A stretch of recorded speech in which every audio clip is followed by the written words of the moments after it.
Bismillahirrahmanirrahim. Assalamualaikum warahmatullahi wabarakatuh. Perkenalkan, nama saya Putri Lingga Dewi dengan NIM 2230106029 dari jurusan Tadris Biologi kelas B. Di sini saya ingin membuat sebuah video pembelajaran guna memenuhi tugas mata kuliah Cryptogamae dengan materi Pyrophyta.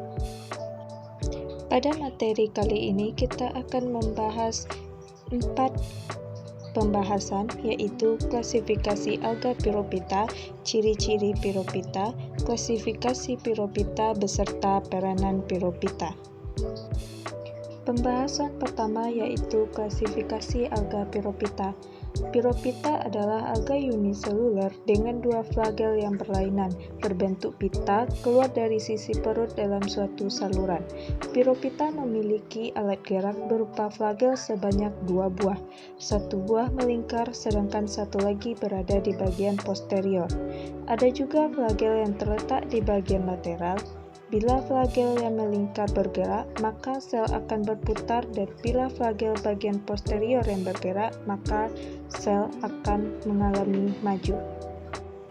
Seperti yang bisa kita lihat pada gambar, Pyrophyta memiliki struktur tubuh berupa pelikel, armor plat, flagella transversal, sulcus, flagella longitudinal, cingulum, beserta nukleus. Pyrophyta juga memiliki beberapa ciri-ciri, di antaranya yang pertama yaitu bersel satu atau uniseluler, yang kedua Pyrophyta dapat bergerak aktif, yang ketiga dapat melakukan fotosintesis karena mempunyai pigmen klorofil atau pigmen hijau dan coklat kekuning-kuningan. Yang keempat, bersifat parasit dalam tahap tertentu. Yang kelima, habitat di laut. Yang keenam, bersifat fosforensi atau memancarkan cahaya, sehingga laut akan bercahaya ketika berada di malam hari.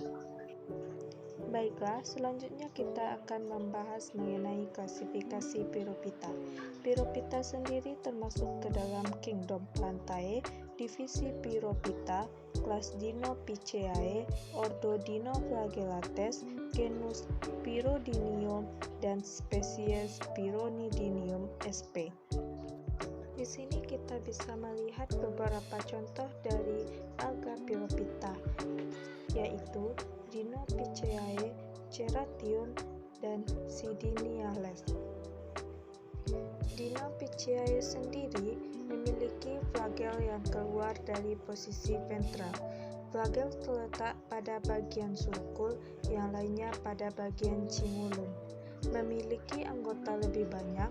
Salah satu flagel terdapat pada bagian transversal, yang lainnya pada bagian longitudinal, dan memiliki 6 ordo.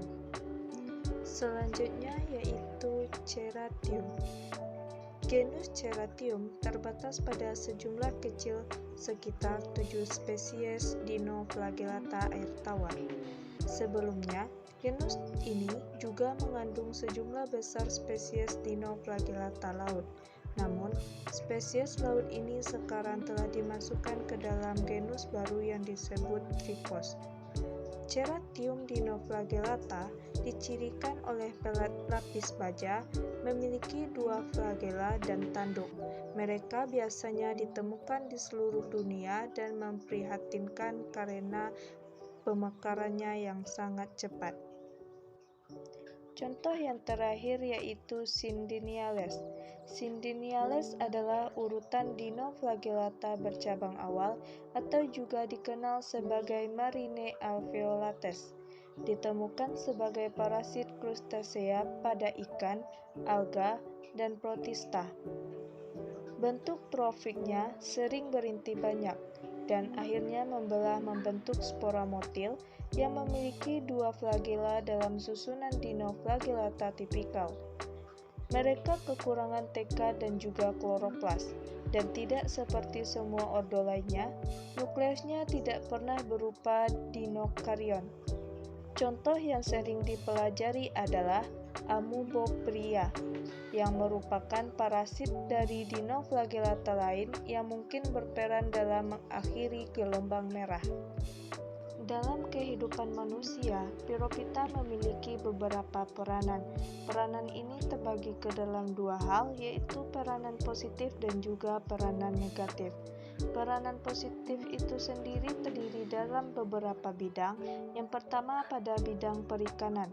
Pada bidang perikanan, Piropita berguna sebagai bahan makanan ikan, yaitu fitoplankton dan zooplankton. Sedangkan pada bidang pertanian, Piropita digunakan sebagai bahan dasar untuk pupuk di bagian pesisir pantai yang berasal dari rumput laut. Untuk ekosistem perairan, Piropita digunakan sebagai produsen primer. Di bidang industri, Piropita berada pada tanah diatom untuk diamplas, isolasi, dan juga bahan dasar kaca. Piropita juga berguna pada bahan dasar makanan seperti gelidium yang digunakan sebagai bahan dasar agar-agar, chondrus sebagai bahan dasar minuman coklat, alginat sebagai bahan dasar campuran es krim, dan porphyra sebagai bahan dasar makanan. Dan terakhir, peranan positif dari Piropita yaitu sebagai bahan obat-obatan. Contohnya adalah penggunaan dari chlorella. Selanjutnya yaitu peranan Piropita di bagian negatifnya. Peranan Piropita di bagian negatif terjadi karena adanya pencemaran perairan dengan proses populasi meledak atau red tide, sehingga menutupi perairan dan menimbulkan racun atau toksin. Ini menyebabkan terpengaruhnya kelangsungan hidup yang ada di dalam laut. Demikianlah video pembelajaran yang saya buat. Jika ada salah kata, saya mohon maaf. Saya sudahi dengan wabillahi taufiq wal hidayah. Assalamualaikum warahmatullahi wabarakatuh.